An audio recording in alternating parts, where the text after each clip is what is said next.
Queridos, para quem está nos acompanhando, nós estamos fazendo uma série, a série Dicionário de Deus, tá? Nós já fizemos 7 episódios dessa série, né? Foram 7 domingos aqui seguidos falando só sobre isso. Maravilha, né? A gente está se aprofundando nisso. Chegamos no último, falamos na letra O, ovelha.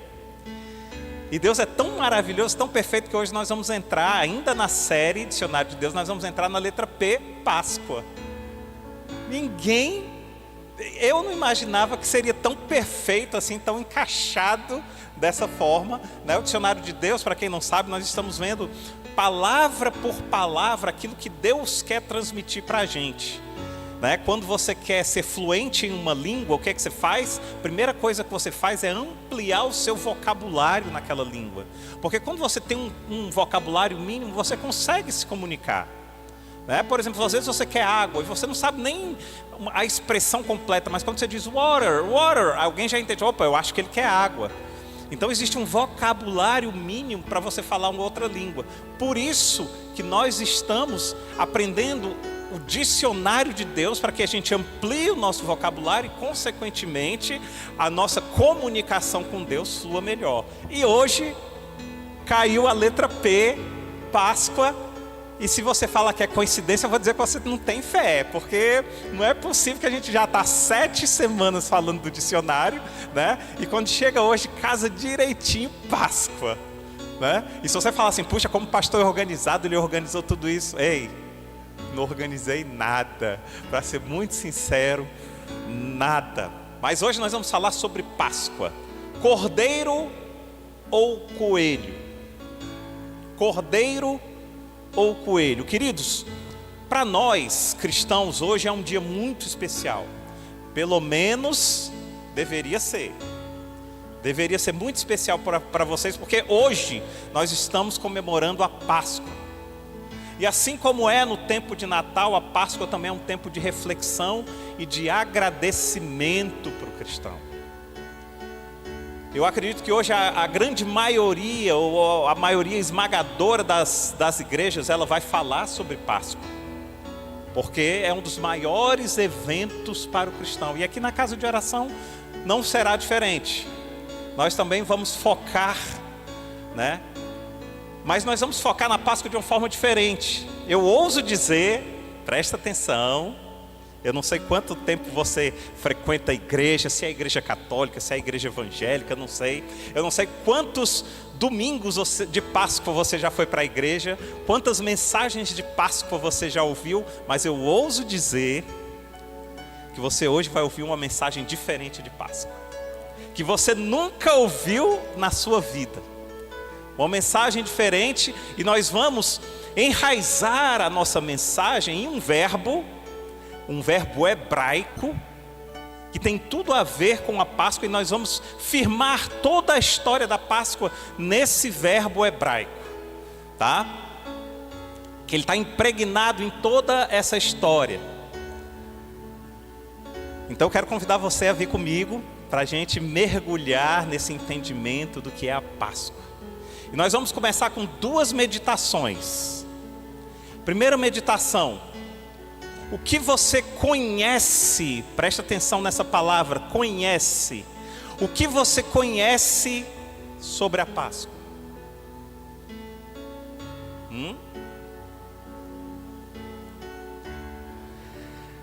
Segunda meditação para o dia de hoje: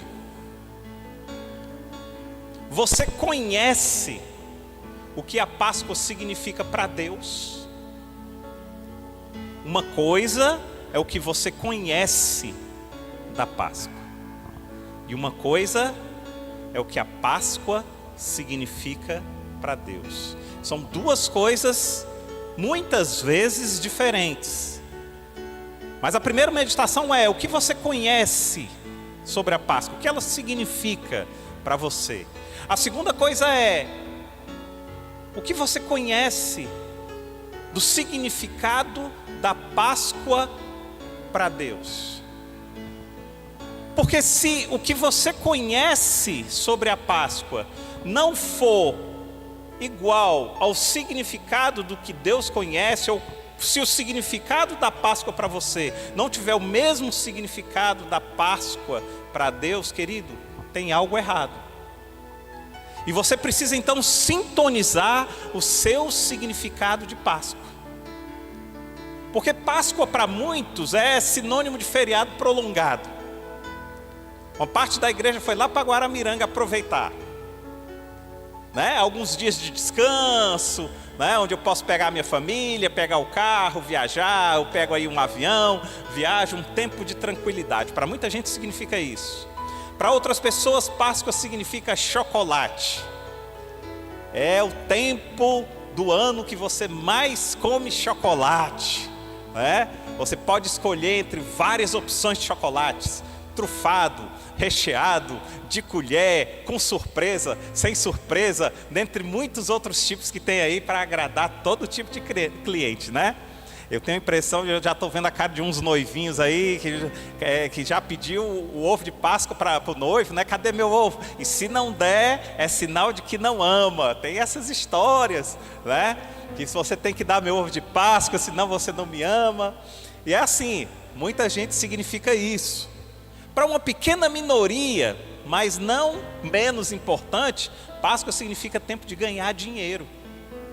E quando eu digo minoria, eu não digo coisas pequenas. Às vezes minoria, mas grandes empresas como Nestlé, como Lacta, como Garoto, ou mesmo aquela senhorinha que faz aquele chocolate caseiro, aquele ovo de Páscoa de colher, tão gostoso, e diz: ei, agora nesse tempo eu vou ganhar dinheiro.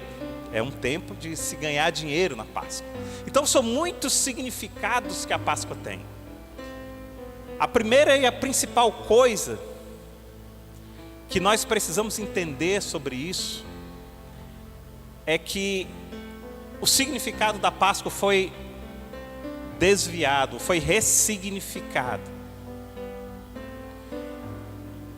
A primeira coisa que fizeram foi trocar o cordeiro pelo coelho, trocar os animais, né? E por que isso? Porque nós vamos aprender hoje, através desse verbo que vocês vão aprender, um verbo em inglês, nós vamos passear por esse verbo, a verdadeira história da Páscoa. E eu espero que você nunca mais esqueça, porque existe um mandamento de Deus em cima da história da Páscoa. E esse mandamento, se você não está cumprindo esse mandamento em Deus, ei, você está em desonra. Porque uma das formas de você honrar alguém é quando você obedece aquilo que a pessoa fala. Como é que um filho honra um pai? Quando ele obedece ao que o pai fala para ele. Isso é uma forma de honrar. Então, quando Deus nos manda fazer algo, uma das formas de você honrar a Deus é obedecendo. Por isso que Jesus disse: aquele que tem os meus mandamentos e os guarda, esse é o que me ama, e o meu Pai o amará. Esse guarda no original grego, ele também nos remete à obediência. Então a obediência é uma forma de honra. E existe um mandamento na Páscoa em que, se você não está obedecendo, você está desonrando a Deus. Então ela é mais pessoal do que a gente pensa.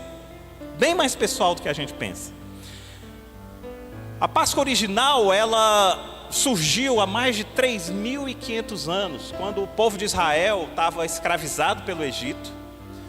E o clamor do povo e o sofrimento do povo subiu até Deus, que escolheu uma pessoa, que foi Moisés, para libertar o povo dessa escravidão.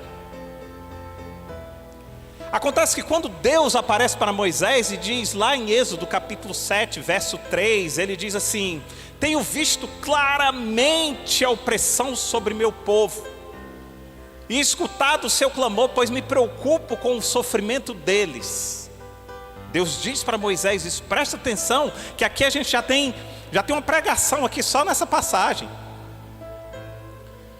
Eu já poderia entrar aqui dizendo que Deus escuta o seu clamor. Eu já poderia chegar aqui e fazer uma pregação dizendo que Deus está mais presente do que você pensa. Eu já poderia falar aqui que Deus não esquece do seu choro, das suas lágrimas. Mas então só aqui nós já temos uma série de descobertas. Deus dizendo para Moisés: eu tenho visto claramente o que estão fazendo com o meu povo. Eu tenho escutado o clamor daqueles que têm chegado a mim e têm chorado. E ele diz algo ainda mais interessante, ele diz: eu me preocupo com o sofrimento deles. Olha que coisa maravilhosa. Mas aí tem um detalhe, Moisés faz uma pergunta muito interessante. Moisés diz assim, lá em Êxodo 3:13, Moisés diz assim: quando eu chegar diante dos israelitas, eles disseram: Deus dos seus antepassados me enviou a vocês, e eles perguntarem: qual é o nome dele? O que eu vou falar? Eu vou dizer o quê? Então a preocupação de Moisés era dizer assim, ele ia chegar, ele recebeu a ordenança de Deus, ele recebeu a palavra de Deus, Deus falou com ele, Deus disse que tem visto, aí ele diz assim: tá, mas quando eu chegar lá para o povo, e for dizer para o povo que o Senhor me disse, eu digo: que Deus disse? Que Deus? Então interpretar essa pergunta de Moisés aqui, na ótica dos dias atuais, ela era um pouco complicada, não é fácil, tá? Mas a gente precisa entender aqui, porque na época era uma pergunta muito pertinente. Presta atenção, Moisés havia sido criado no Egito, e uma das grandes características do povo do Egito era que o povo do Egito ele era totalmente politeísta, eles tinham vários deuses, e Moisés tinha sido criado no palácio do faraó. E quando Moisés é criado no palácio do faraó, ele tem contato com muitos e muitos deuses. Então você começa a entender, quando a gente lê a Bíblia nessa perspectiva de ambientação do que está acontecendo, a gente entende. Então a pergunta de Moisés foi pertinente. Puxa vida, eu fui criado diante de tantos deuses, e agora um Deus fala comigo. Qual Deus eu vou dizer para eles que falou comigo? Moisés tinha tido muitos contatos. Então, partindo dessa pergunta, Moisés pergunta: qual desses deuses é o Senhor? Sabe por quê, queridos? Porque naquele tempo o problema não era o ateísmo, naquele tempo o problema era o politeísmo. Hoje nós vivemos um problema de ateísmo, onde você chega para as pessoas e diz assim: você acredita em Deus? Ela diz: não sei. Mas naquele tempo não, era claro para todos que Deus existia. O problema não era que Deus existia, o problema qual Deus existia para eles. Então de lá para cá houve uma mudança de ótica. Então no capítulo 5 do verso 2, quando Moisés vai falar com o faraó, presta atenção. Moisés agora vai falar para o faraó que Deus tinha dito para ele. O faraó tinha sido criado no mesmo palácio, no mesmo ambiente, cheio de vários deuses. Então agora Moisés vai dizer para o faraó que Deus tinha dito que o povo de Israel precisava sair para prestar culto no deserto. E quando Moisés vai falar, olha a resposta do faraó: quem é o Senhor para que eu lhe obedeça e deixe Israel sair? Israel era cativo, era escravo do Egito. Então todo o povo de Israel era escravizado. Quem é o Senhor para que eu lhe obedeça e deixe Israel sair? Não conheço o Senhor e não deixarei Israel sair. É aqui que a gente vai começar a pregação. A partir daqui, o faraó está dizendo algo importantíssimo. O faraó está dizendo assim: não conheço o Senhor e não deixarei Israel sair. O faraó está usando um verbo hebraico aqui, é um verbo iada, que é esse verbo conhecer, tá? Então ele diz assim: eu não conheço o Senhor, esse Senhor que você está dizendo aí eu não conheço. E ele usa esse verbo iada. Esse verbo nós vamos andar nele aqui toda a pregação hoje. Mas trazendo para o Novo Testamento, gente, olha que coisa maravilhosa. O hebraico e o grego, eles são muito mais ricos do que o português. O português é pobre. E o português é muito mais rico do que o inglês. Quem estuda um pouquinho de linguística sabe, né? Eu tinha uma professora que ela era professora de linguística, e ela tinha doutorado em português e tinha mestrado em inglês. Eu disse, professor, por que a senhora não fez doutorado em inglês? Ela disse, porque o inglês não é tão rico quanto o português. O português você precisa estudar mais. Mas o português, ele é pobre com relação ao grego e com relação ao hebraico.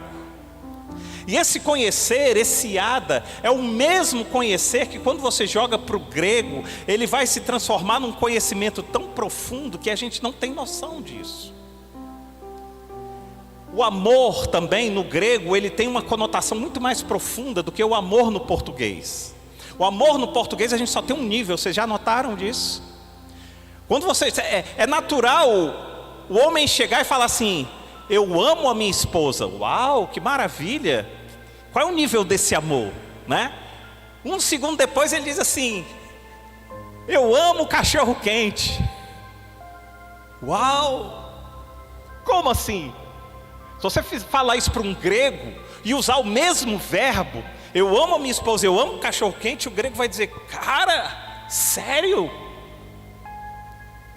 No hebraico é assim também. Então o amor, o conhecer, existem vários níveis.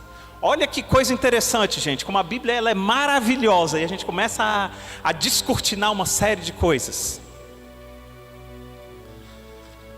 E José não conheceu Yada, Maria, até que ela deu a luz a Jesus. Como ele não conheceu? Eles já eram noivos, ela já estava prometida para ele. Ele já estava pensando em dar carta de divórcio, porque ela já estava grávida do Espírito Santo. Como é que ela não conheceu? É porque esse conhecer no grego e no hebraico, o yada, ele é um conhecer, mas conhecer tão íntimo, tão íntimo, tão íntimo, que você, de tanto conhecer, você se torna um. Percebe a diferença? E José não se tornou um com Maria, conheceu, até que ela deu a luz a Jesus. Certo? Noivos, vocês precisam conhecer melhor seus futuros cônjuges. Mas não o conhecer no português, o conhecer no hebraico, o conhecer no grego. Até se tornar um. Agora presta atenção, como começa tudo a fazer sentido. E conhecereis a verdade, e a verdade vos libertará. Uau! Você já viu, eu já fui testemunha disso. De homens que estão na lama, viciados em drogas, vivendo na rua, que quando você vai falar de Deus para eles conhecem a Bíblia melhor do que você, e eles citam versículos, eles falam de Deus, você diz, cara, como é que esse cara conhece tanto, a ponto de citar passagens e versículos e tudo, mas por que ele está nessa, e ele não se liberta disso, se a própria palavra diz, e conhecereis a verdade vos libertará. Porque ele conhece, ele sabe recitar, mas ele nunca se tornou um com ela. Percebem? Amém? É só a introdução, nós vamos começar agora, presta atenção. Então, o faraó olha para Moisés e diz assim, ei, esse Deus aí eu não conheço. Estão comigo? Esse Deus eu não conheço não. Yada, então ele usa o termo Yada aqui. Ele usa esse verbo hebraico, tá? Para se referir que ele não conhecia o Senhor. Olha que legal, gente, a Bíblia. Então, Deus, ele decide usar o mesmo verbo, tá? Para responder ao faraó, lá em Êxodo capítulo 7, versos 4 e 5, ele vai usar o mesmo verbo. E aqui já responde por que Deus mandou as 10 pragas. Presta atenção, a gente está aqui. Moisés disse para o faraó liberar o povo, porque Deus tinha dito, e o faraó lhe diz assim, ei, eu não conheço esse povo aí não, eu não conheço esse Deus aí não, Yada. Agora Deus vai responder ao faraó usando o mesmo verbo. Êxodo capítulo 7, versos 4 e 5 diz assim, então o Senhor falando, Deus falando, então porei a minha mão sobre o Egito, e com poderosos atos de juízo, tirarei do Egito as minhas tropas, o meu povo, os israelitas. Assim os egípcios e Yada saberão que eu sou o Senhor, quando eu estender a minha mão contra o Egito e tirar de lá os israelitas. Ele usa o mesmo verbo. Sabe o que Deus está querendo dizer? Você não me conhece não? Pois agora você vai me conhecer. Pois agora você vai saber. Então, se a gente fosse fazer uma tradução mais literal, entre o hebraico para o português, aí nem seria saberão. Eu não sei como é que está aqui. Tá saberão. Seria conhecerão. Ah, pastor, então essa tradução está errada? Não, querido. Ela não está errada. É sinal de que existem coisas mais profundas do que a gente pensa. A Bíblia é mais rica do que a gente pode imaginar. Então eles conhecerão, então eles saberão que eu sou o Senhor. Yada. Talvez você esteja perguntando assim, pastor, mas o que isso tem a ver com a Páscoa? Né? Boa pergunta. Eu vou dizer para você, tem tudo a ver com a Páscoa. Calma, né? Nós estamos chegando na Páscoa, porque a Páscoa tem que passar por isso aqui para a gente entender. Nós vamos chegar lá. Então Deus começa então a se apresentar ao faraó. Deus começa a dar o seu cartão de visita ao faraó, né? Fazendo com que o faraó conheça, com que o faraó yada a Deus, yada Deus com relação ao faraó, né? Então fazendo com que o faraó conheça Deus. Então Deus manda a primeira praga, dizendo está aqui. Deus manda a segunda praga. Deus manda a terceira praga e o faraó não libera o povo do cativeiro. Deus manda a quarta praga. Deus manda a quinta praga, dizendo, você não me conhece ainda? Está aqui. E o faraó, não. Deus manda a sexta praga, dizendo, Yada, prazer, sou eu. Não. Sétima praga, não. Oitava praga, não. Gente, sabe o que isso me faz lembrar, às vezes? Pessoas que Deus manda, às vezes, só uma tribulaçãozinha para dizer assim, ei, eu sou teu Deus, Yada, conheça-me. E a pessoa, não.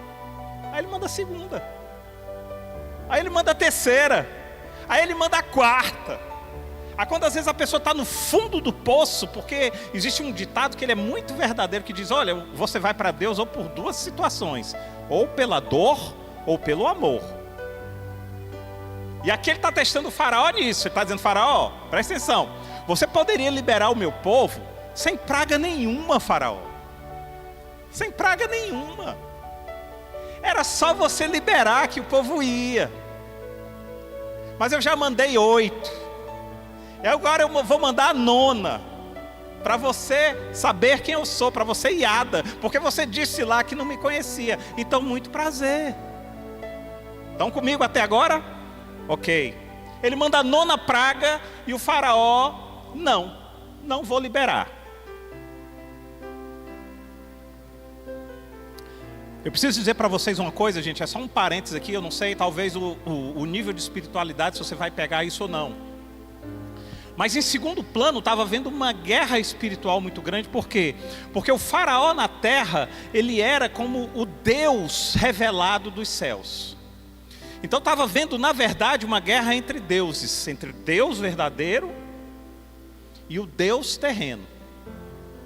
O faraó, ele tinha todo o poder, ele era considerado Deus. É tanto que quando as pessoas iam cumprimentar o faraó, elas tinham que se curvar e dizer que viva sempre, que o faraó tenha vida eterna, que viva sempre. Então, em segunda análise, estava havendo uma guerra espiritual ali entre um Deus e o Deus verdadeiro. Tá? Bom, acontece que chegamos à 10ª praga. Aí acontece uma celebração da verdadeira Páscoa e a instituição da Páscoa, que está lá registrada no livro de Êxodo, capítulo 11, versos 4 e 5. Essa é a verdadeira história da Páscoa. Olha o que Deus diz. Então, isso, agora Deus vai mandar a 10ª praga. Tá? Então já tem aqui toda uma história, desde o primeiro Yada. Deus, que Deus é esse? Não conheço. Até chegar aqui, Êxodo 11, 4 e 5. Então, porei a minha mão sobre o Egito e com poderosos atos de juízo tirarei do Egito as minhas tropas, o meu povo, os israelitas. Assim os egípcios saberão que eu sou o Senhor, quando eu estender a minha mão contra o Egito e tirar de lá os israelitas. Certo? Mesmo assim o faraó endureceu o coração e não deixou eles saírem. Então no capítulo 12 do livro de Êxodo, Deus manda que cada família de Israel separasse um cordeiro. Vem agora a 10ª praga. Eles iam pegar o cordeiro, sacrificar o cordeiro, e no verso 7 do capítulo 12 diz assim: peguem um pouco de sangue e passem nas laterais e nas vigas superiores das portas das casas nas quais vocês comerão o animal. Aí no verso 12: naquela mesma noite passarei pelo Egito e matarei todos os primogênitos, tanto dos homens quanto dos animais, e executarei juízo sobre todos os deuses do Egito. Eu sou o Senhor. O sangue que vai estar nas portas, lá nos umbrais, será um sinal para indicar as casas que vocês estiverem. Quando eu vir o sangue, passarei adiante. A praga de destruição não os atingirá quando eu ferir o Egito. Estão me acompanhando até aqui? Aí no verso 14 Deus diz assim, aqui está o mandamento. Vamos só, antes da gente chegar no 14.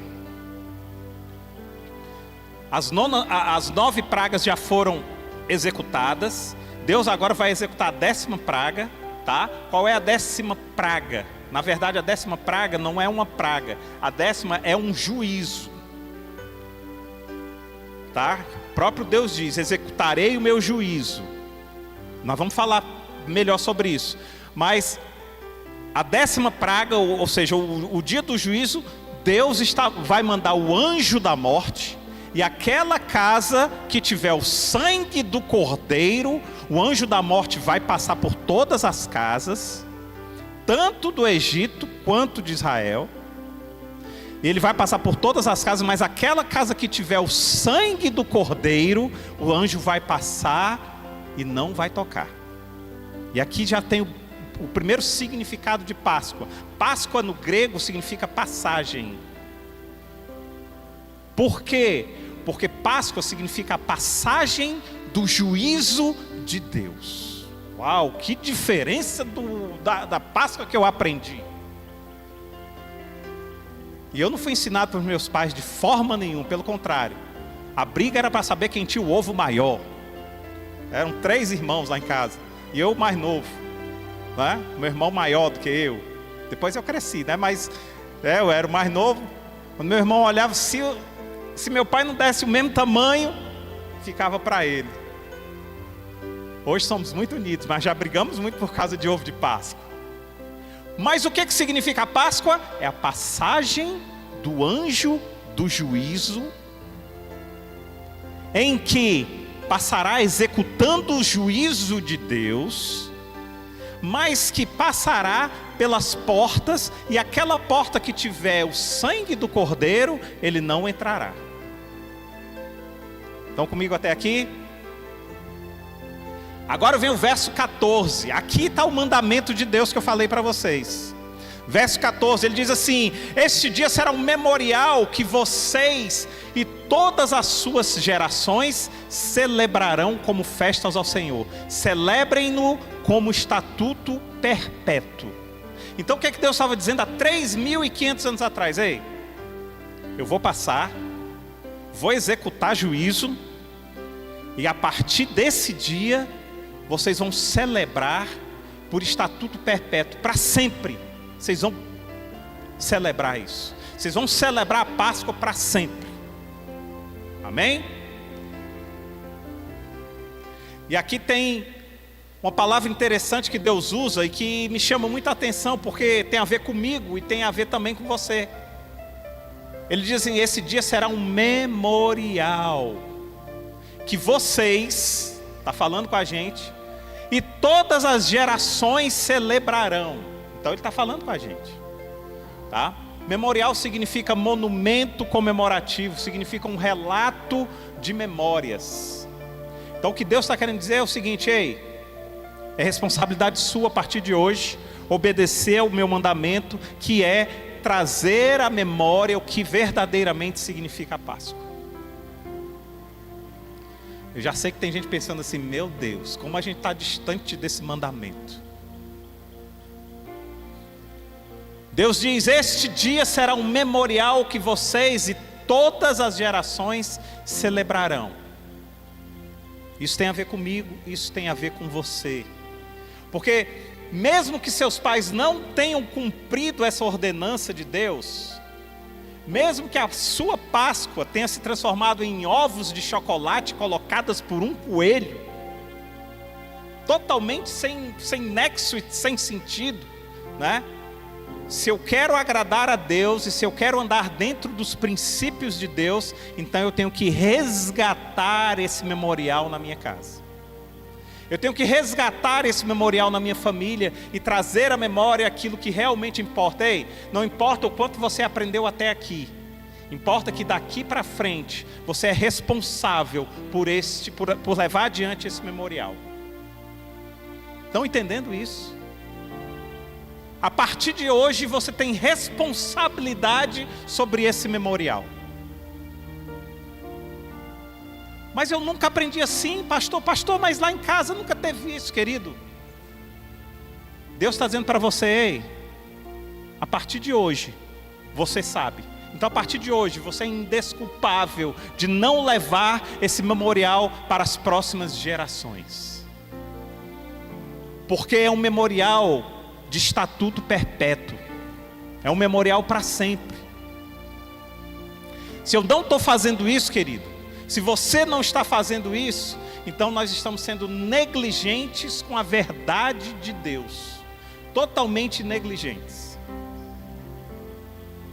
E agora voltando para Êxodo, capítulo 12, verso 7, ele diz: peguem um pouco de sangue e passem nas laterais e nas vigas superiores das portas das casas, nas quais vocês comerão o animal. Lá no verso 12: naquela mesma noite passarei pelo Egito e matarei todos os primogênitos, tanto dos homens como dos animais, e executarei juízo sobre todos os deuses do Egito. Eu sou o Senhor.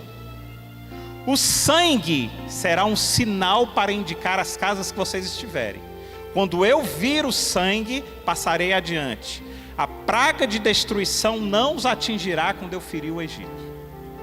E aqui a gente começa a entender o que é Páscoa, e a gente começa a entender quão distante nós estamos da Páscoa instituída por Deus. Por quê? Primeiro, a Páscoa fala de juízo.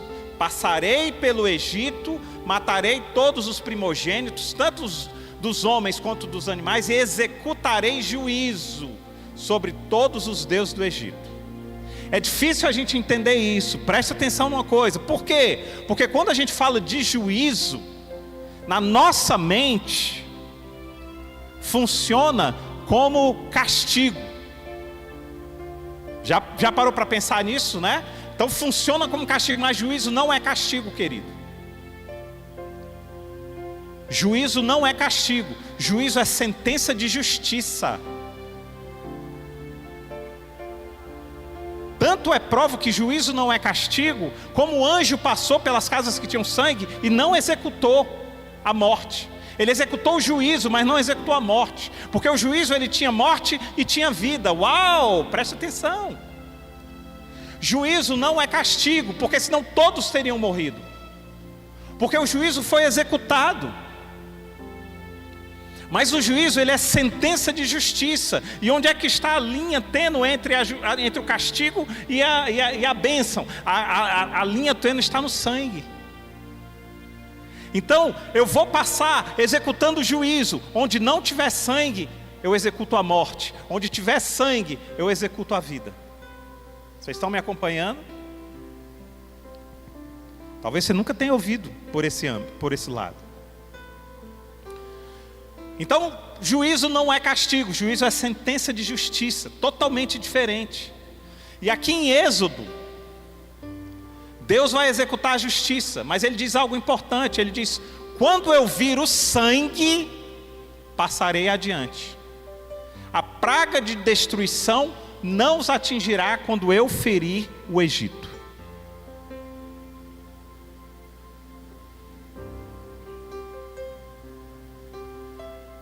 Quem ia determinar quem ia morrer ou não era o sangue do Cordeiro. Está claro aí. Está claro.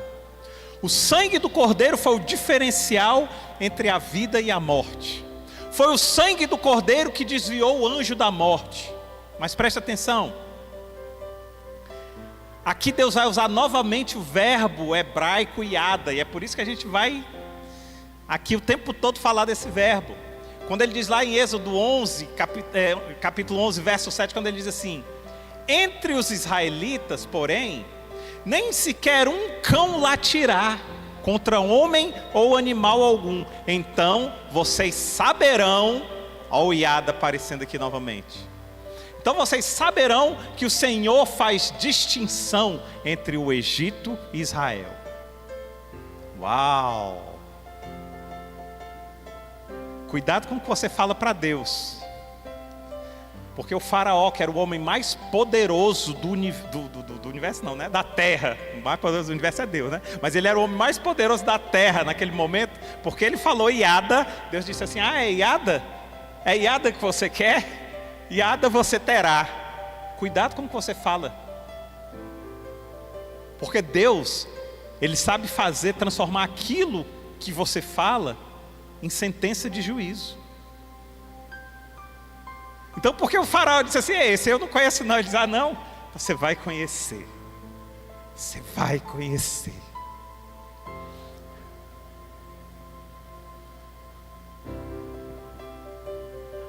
Em Êxodo capítulo 12, versos 12 e 13, diz assim, Deus usa esse verbo quando ele diz assim: naquela mesma noite passarei pelo Egito e matarei todos os primogênitos, tanto os homens quanto os animais, e executarei juízo sobre todos os deuses do Egito. Eu sou o Senhor. O sangue será um sinal para indicar as casas que estiverem. Quando eu vir o sangue, passarei adiante. A praga de destruição não atingirá quando eu ferir o Egito. Aqui Deus está usando já a palavra Páscoa, tá? Que é a palavra Pessá, né? Ele diz assim: passarei pelo Egito, preste atenção, né? E aí ele usa novamente essa passagem quando ele diz assim: quando eu vir o sangue, passarei adiante. Aqui ele usa duas vezes a palavra Páscoa. Nessa mesma noite, passarei pelo Egito. Quando eu vir o sangue, passarei adiante. Agora, querido, eu quero pedir a Deus que abra o teu coração para que você receba a verdade dele, a verdade de Deus. Até aqui foi explicação. Daqui em diante será a verdade colocada sobre nós. O que diferenciou a Páscoa? Presta atenção nisso. O que diferenciou a Páscoa, ou seja, o que diferenciou a passagem do anjo em relação aos israelitas, o que foi? Foi o sangue do Cordeiro. Até aqui eu acho que está claro. Se você não percebeu ainda, eu acho que é porque Deus fechou o seu coração ou fechou o seu entendimento. Mas está muito claro que a passagem houve, ou seja, a Páscoa houve. Mas o que diferenciou a morte da vida, o que diferenciou a questão da sentença de juízo foi o sangue do Cordeiro. Tá? A passagem que é o julgamento de Deus para os egípcios, ela significou morte. Mas a passagem que é o julgamento de Deus para os israelitas significou liberdade do jugo do Egito. Vocês estão me acompanhando até aqui? Agora presta atenção. Quem morreu no Egito? Os primogênitos ou o cordeiro? Os primogênitos. Quem morreu em Israel, entre os israelitas? Os primogênitos ou o cordeiro? O cordeiro. Percebam uma coisa interessante aqui. Em ambos os casos foi necessário morte. Quem não matou o cordeiro morreu. Quem matou o cordeiro não morreu.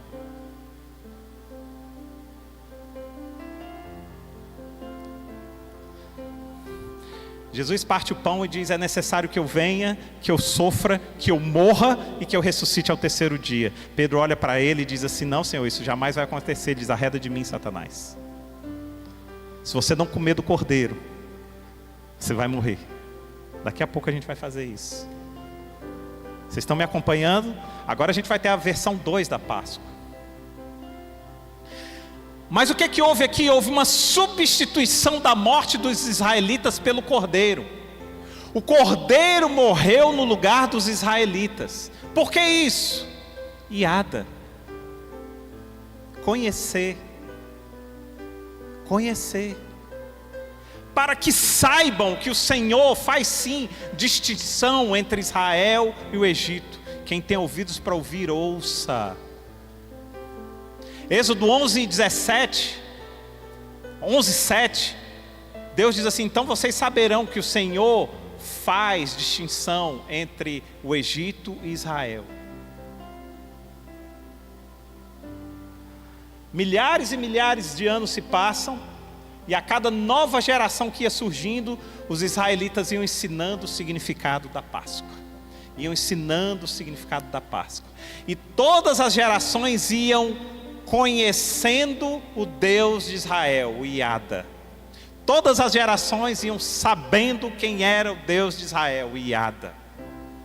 Então, em um determinado momento, cerca de 1200 anos depois, olha que coisa interessante, a Bíblia é fantástica, queridos. 1200 anos depois, João Batista está pregando e está batizando lá no meio do deserto. Aí ele fala uma frase surpreendente quando ele vê Jesus. Vocês estão me acompanhando até aqui, né? É até melhor que você nem saiba a Bíblia, porque quando não sabe a Bíblia, você está zerado aqui o HD. Então você está me acompanhando até onde eu estou vindo, né?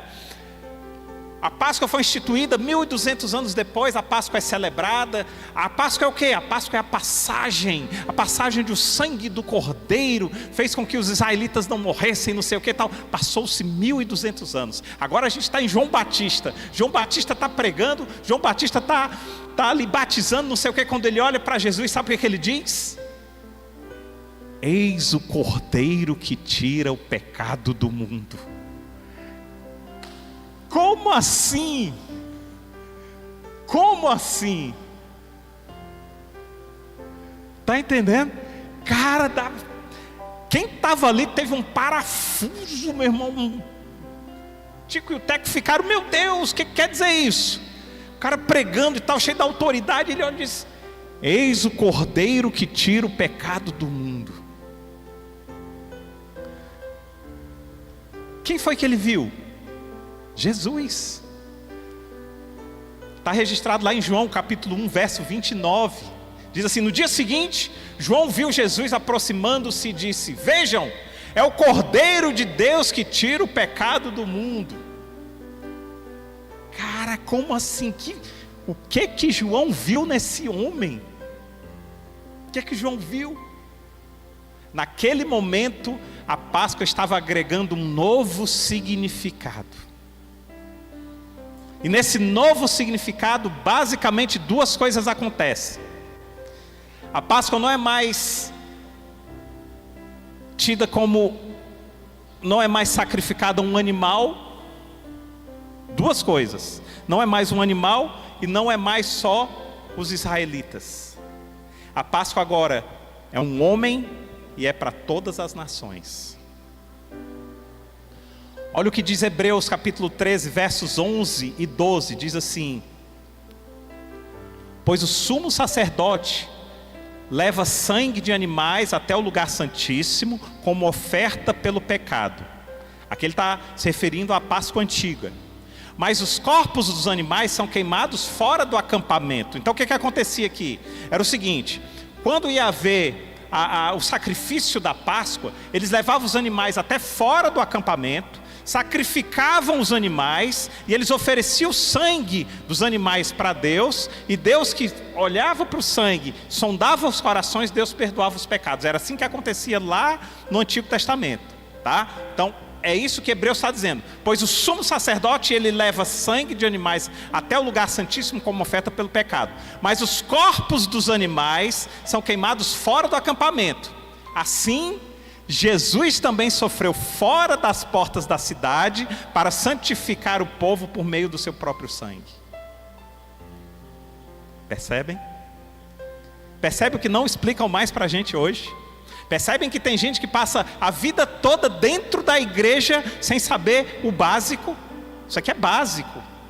Isso aqui é totalmente básico. Romanos capítulo 5, versos 8 até o verso 10 diz assim: mas nisso Deus demonstra o seu amor por nós. Cristo morreu em nosso lugar, apesar de sermos pecadores. Como agora fomos justificados pelo seu sangue, muito mais ainda, por meio dele seremos salvos da ira de Deus. Aqui, se fosse uma tradução do grego para o português, uma tradução talvez um pouco mais, seria não da ira, mas seria da justiça, seria do juízo.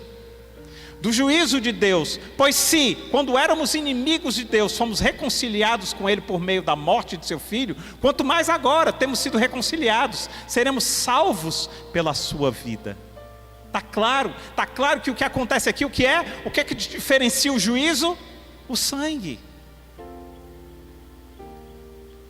Na verdade, o sangue não diferencia o juízo, o sangue diferencia a sentença. Tem algum advogado aqui? Está ali uma, né? Duas. O sangue diferencia a sentença, ele não diferencia o juízo. A diferença está na sentença. Uau! Quem aqui conhece um pouco de computador sabe que quando um programador ele faz um aplicativo, né? Aí ele coloca uma versão nesse aplicativo. Aí quando ele executa alguma melhora, o aplicativo começa a rodar. Aí o aplicativo está rodando, ele diz: cara, eu acho que eu posso melhorar isso aqui no aplicativo.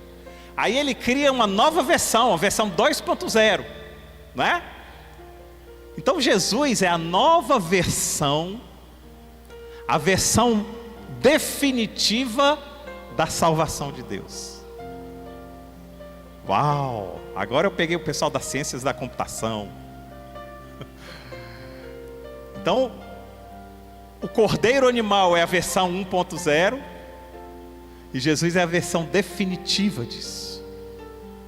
Jesus é o Filho unigênito. Por que ele é o Filho unigênito e foi sacrificado? Lembra quando Deus mata os primogênitos? E aí tem uma outra história, gente, linda também, que eu não sei se você sabe, não sei se você já percebeu, que existe uma obra demoníaca para acabar com a família hoje, né? Você já deve ter percebido isso. Por quê? Porque Deus valoriza a família. Primeira coisa que vão dizer para você: precisa casar não, só junta. Ou então diz assim: para que ter filhos? Deixa eu dizer uma coisa para vocês. Qual foi a primeira família que existiu? Alguém sabe dizer? Adão e Eva, pastor? Não. Adão e Eva foi a segunda. A primeira foi a Trindade. Então, Deus não criou a família. A essência de Deus é família. Tem toda uma diferença aí. Porque quando você cria, tudo aquilo que você cria, existe uma distância entre o Criador e a criatura. Mas quando você é essência, não existe distância, porque você é. Então Deus não criou a família, Deus é família. Pai, Filho e Espírito Santo. Então não existe distância nenhuma em família. E aí o que acontece? Existe um Filho unigênito chamado Jesus. E você pode notar, leia a Bíblia, toda vez que ele vai se referir a Jesus, antes de Jesus vir, ele fala Filho unigênito. Mas quando Jesus vem à terra, quando Jesus volta, ele não fala mais Filho unigênito. Ele fala o quê? Filho primogênito. Por quê? Qual a diferença entre Filho unigênito e Filho primogênito? Porque agora, quando Jesus morre, ele leva com ele uma família. Então ele estava constituindo, ele estava chamando uma família. Aquele que se identificar com o sangue fará parte da família. Então Jesus desce como filho unigênito e sobe como filho primogênito. Por isso que quando diz assim: ei, tua mãe está aí, ele diz: quem é a minha mãe? Quem é a minha família? A minha família é aquele que faz a vontade de meu pai. Ele está dizendo: eu vim constituir família. É lindo isso. Mas a pergunta que a gente faz é: você vai fazer parte dessa família ou não. Porque isso não é imposto. Isso não é tributo. Isso é opcional.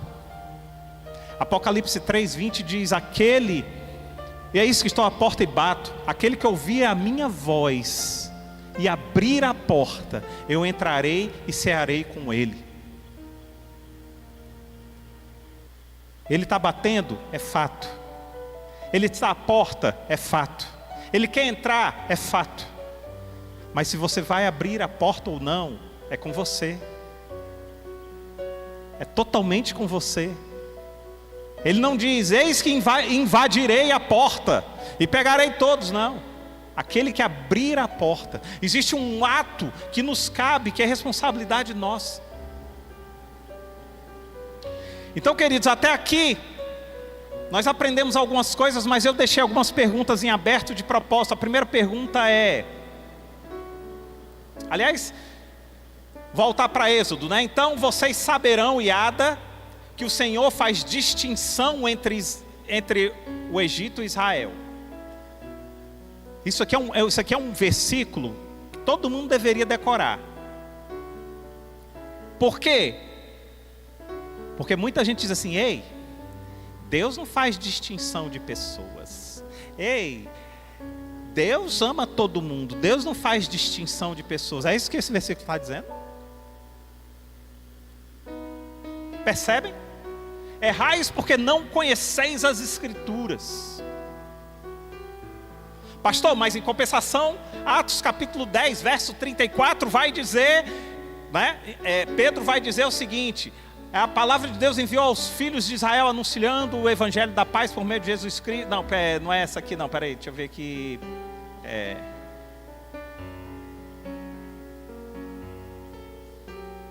Acho que eu tenho ela aqui. Eu acho que é 10. Bota aí. Então Pedro começou a falar e disse: reconheço por verdade que Deus, é essa aí mesmo. Reconheça a verdade que Deus não trata as pessoas com parcialidade. Tem uma versão delas que diz assim: Deus não faz distinção entre as pessoas. E aí, qual é que está certa? Êxodo ou Atos? Êxodo diz que Deus distingue. Atos diz que Deus não distingue. Qual é que está certo? Alguns dirão: Senhor, eu acho que aqui faz mais sentido é Êxodo. Outros dirão: não, eu acho que é Atos, não é? Talvez uns dirão assim, alguns até dirão: está vendo, achamos uma contradição na Bíblia. Uau! Não há contradição nenhuma, querido. As duas passagens elas estão mais que corretas e elas são verdadeiras. Qual é a diferença? Que é o seguinte: quando Pedro reconhece que Deus não faz acepção de pessoas, por quê? Porque está havendo uma transição de cordeiro. O cordeiro antes, ele era específico para o povo de Israel. Tá? Quando Jesus vem, eu até falei para vocês, quando Jesus vem, Jesus amplia. E aí nessa passagem de Atos 10, o que vai acontecer? Logo depois, vai vir a conversão do primeiro gentio da história, que é Cornélio. Então, Deus aparece para Pedro em sonhos, mandando Pedro comer animais impuros. E Pedro diz: eu não vou comer. E Deus diz: come. Ele diz: eu não vou comer. E Deus diz assim: o que é que vale mais, a minha palavra ou o que você aprendeu? Aí Pedro fica com aquele sonho na cabeça. Puxa vida, mas como é que pode isso? Animal impuro não devo comer. Aí quando de repente aparece Cornélio que se converte, aí Pedro diz assim: agora eu reconheço que Deus não faz acepção entre pessoas. Porque está aqui um gentio que quer se converter e ele vai ter que se converter. E agora os gentios e todas as nações, e nós também agora fazemos parte disso, vocês entendem? Então Deus faz acepção ou não faz acepção? Ele não faz acepção para pessoas na hora de chamar pessoas a Cristo. Mas Ele faz acepção de pessoas na hora de levar pessoas a Deus. Voltando, Deus não faz acepção de pessoas para estarem com ela na terra. mas Ele faz a acepção de pessoas para estarem com elas no céu. O que eu quero dizer com isso? Eu quero dizer o seguinte: enquanto você não tiver uma experiência com Deus na terra, você não terá uma experiência com Ele nos céus. Até aqui na terra será aberto para todos, sem acepção de pessoas. Mas haverá uma porta, e essa porta vai fazer a distinção de pessoas, sim. Vocês estão entendendo, gente? É pesado, mas é verdade. Quando Deus diz que faz distinção entre Egito e Israel, nós também precisamos entender o contexto. Porque Ele está querendo dizer o seguinte: olha, o que vai distinguir entre um e outro é o sangue. E ainda é o sangue que continua. Então pega essa chave aqui, ó. Deus não faz acepção de pessoas quando o assunto é chamar para andar com Ele aqui na terra. Mas Deus faz sim acepção de pessoas quando o assunto é andar com ela no céu. É mais ou menos assim, querido. Deus não vai sujar o céu por sua causa. E você não tem condições de se limpar sozinho para entrar nos céus. Então só existe uma forma de você se limpar: através do sangue. É o sangue que limpa. Enquanto você não se limpar com o sangue, você não entra, porque o céu não será sujo. Como foi difícil eu entender isso? Porque eu me acho tão bonzinho, né? Eu não mato, não roubo, falo mal só às vezes, né? Menos da média do meu vizinho da direita, porque o vizinho da esquerda parece que o cabo é bom, então eu me viro só para da direita. Não é assim, somos nós, né? A gente tirou a média. Rapaz, dizem que nós somos a média dos nossos melhores amigos. Já viu isso? Aí você tira a média, aí você tenta ser um pouquinho melhor para chegar diante de Deus e falar assim: ei, mas você viu aquele meu amigo? Eu bebo 5, ele bebe 8. Aí você diz assim: ó, Senhor, tá vendo? Aí quando Deus diz assim: se eu falar para você não beber nenhuma, aí você: não, Senhor, mas peraí, a maioria bebe. Eu estou dando só um exemplo. Então a gente costuma nos referir de acordo com a média de quem a gente conhece. Quando Deus diz assim: ei, a meta é Jesus. Como é que você está diferente? O senhor pegou pesado. Pois é. Então é o seguinte: se você não consegue nem chegar perto, querido, agarre-se no sangue. Porque é só pelo sangue, somente pelo sangue. Eu estou sem relógio aqui, hein, gente? Estou adorando pregar sobre isso. 10 minutos? Amém. Por isso que Jesus é o Cordeiro de Deus que tira o pecado do mundo. Por que será que as pessoas repetem tanto isso e não sabem nem o significado disso? As pessoas repetem tanto essa frase e não conhecem, não iada o significado. Por quê? Eu quero finalizar, queridos, voltando para as perguntas iniciais. O que você conhece sobre a Páscoa? O que você conhece, o que a Páscoa significa para Deus? Iada. E agora, para finalizar, nunca acredite num pastor quando ele diz que é para finalizar. Quando ele diz que é para finalizar, ele ainda vai passar 1h30, certo? Ele está só começando, ele para finalizar, e ele pega gás e vai. É assim, pastor geralmente é assim. Para finalizar, deixa eu te dizer uma coisa.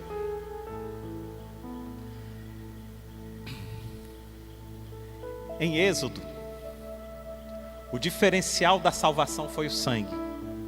Em Atos, o diferencial da salvação é o sangue. Em Êxodo, as pessoas tiveram que se apropriar do sangue, aspergindo nos umbrais da casa. Em Atos, as pessoas têm que se apropriar do sangue, colocando e aspergindo o sangue nos umbrais da mente e do coração.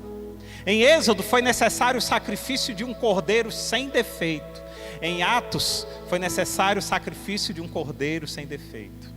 Em Êxodo, quem não quis dar ouvidos à palavra de Deus e não se apropriou do sangue, experimentou a morte de juízo. Em Atos, quem não quiser dar ouvidos à palavra de Deus e não se apropriar do sangue, experimentará a morte de juízo. Em Êxodo, quem negou o sangue foi negado pelo anjo. Em Atos, quem negar o sangue será negado pelo anjo. Uau! Mas, queridos, não se assustem, porque o contrário também é verdadeiro. Em Êxodo, quem aspergiu as portas foi aceito pelo sangue. Em Atos, quem aspergiu os umbrais será aceito pelo sangue. Em Êxodo, quem matou o cordeiro, quem sacrificou o cordeiro e acreditou na palavra de que Moisés disse que o anjo iria passar, teve vida eterna. Em Atos, quem acreditar na palavra que está sendo dita, que está sendo pregada, que o anjo um dia passará executando o juízo, e o que vai ser o diferencial será o sangue, terá vida. Então não precisa ficar com medo.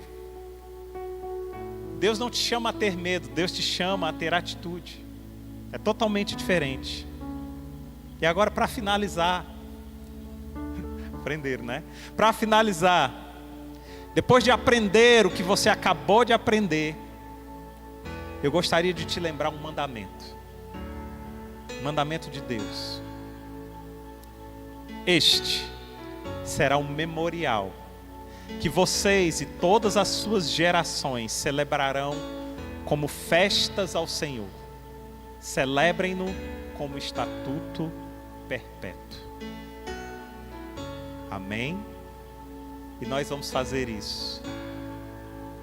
Mais de 3.500 anos depois, mais de 2.000 anos depois da segunda versão, nós vamos celebrar esse estatuto perpétuo. A Páscoa para a gente nunca foi e nunca será coelho. A Páscoa para a gente nunca foi e nunca será ovo de chocolate, mas a Páscoa para a gente é muito mais doce do que a Páscoa de quem celebra com coelho, com doce e com chocolate, porque é muito mais doce você saber que Deus desceu à terra, morreu por você, entregou o seu sangue por você, do que você simplesmente comer um ovo de chocolate e amanhã você está diabético. A única coisa que o ovo de chocolate vai fazer de você é uma diabetes, o único benefício que ele pode trazer.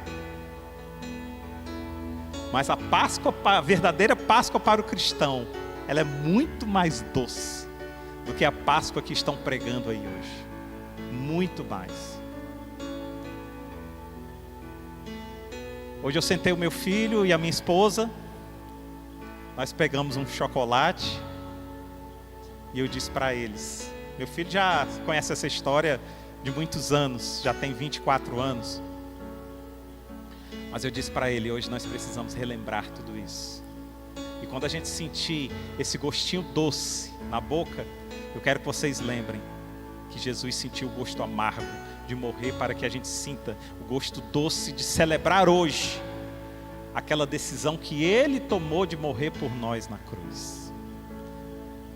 Aí a gente se abraçou e disse, obrigado, Deus. Trocaram isso por um ovo de Páscoa totalmente sem sentido. Mas nós vamos resgatar isso. Você vai resgatar isso na sua casa. E de casa em casa, nós teremos a verdadeira Páscoa, sendo um memorial eterno no Senhor. Um estatuto eterno para o Senhor. E as próximas gerações saberão, conhecerão, que Ele é o Senhor. Amém?